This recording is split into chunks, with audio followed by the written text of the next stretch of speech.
Bonjour à tous, aujourd'hui nous allons explorer un sujet qui nous concerne tous, l'impact de l'intelligence artificielle sur l'emploi. L'IA transforme notre façon de travailler, suscite des espoirs mais aussi des inquiétudes. Quels métiers sont menacés, lesquels émergent, comment s'adapter à cette révolution? C'est ce que nous allons voir tous ensemble. Qu'est-ce que l'intelligence artificielle? L'IA, c'est la capacité des machines à imiter certaines fonctions humaines, comme apprendre, raisonner ou résoudre des problèmes.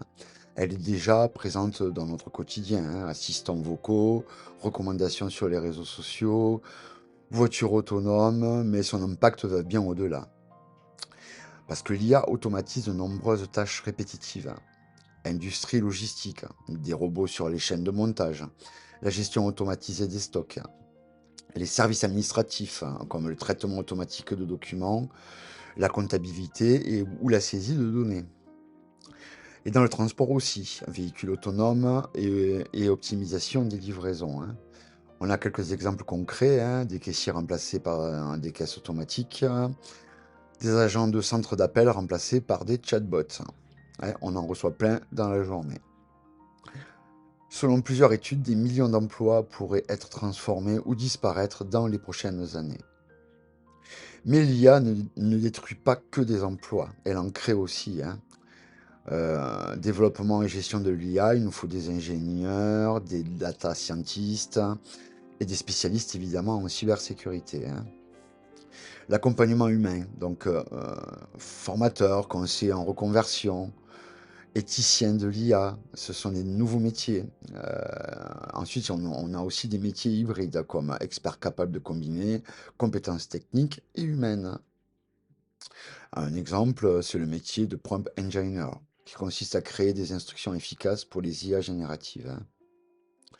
Donc pour s'adapter, il faudra développer de nouvelles compétences techniques, programmation, analyse de données, gestion de projets technologiques, humaine, créativité, esprit critique, intelligence émotionnelle, ce qui va être le plus compliqué, je pense, à mettre en place, et une capacité d'adaptation qui est quand même le propre de l'humain. Les métiers qui résistent le mieux à l'automatisation sont ceux qui demandent de l'empathie, de la créativité ou une expertise pointue. L'IA pose plusieurs défis majeurs d'ailleurs, hein.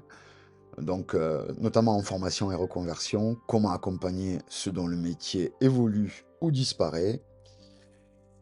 Les risques d'accentuer aussi la fracture numérique, hein, entre ceux qui maîtrisent cette technologie et les autres, hein, malheureusement, hein. Et aussi, au niveau éthique et législation, nécessite de réguler son usage pour éviter les dérives, comme la discrimination ou la surveillance excessive. Pour tirer le meilleur de l'IA, il faut investir dans la formation continue, permettre à chacun d'acquérir de nouvelles compétences, favoriser l'innovation en encourageant la création de nouveaux emplois et secteurs d'activité, mettre en place des politiques publiques d'accompagnement, soutien à la reconversion, protection sociale adaptée.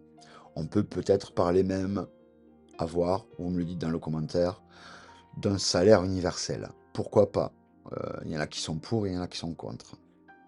Ensuite, c'est dialoguer entre les entreprises, syndicats et pouvoirs publics pour pour anticiper cette évolution et faire participer donc effectivement nos partenaires sociaux, quoi.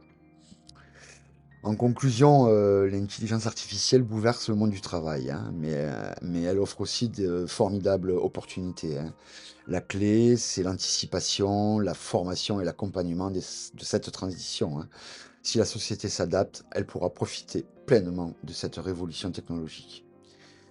Merci d'avoir suivi cette vidéo. N'hésitez pas à partager vos questions ou réflexions en commentaire, hein. À bientôt pour un prochain sujet de société. Je vous mets des liens, comme d'habitude, dans la description. Et je vous dis à bientôt sur la chaîne Le Barbu.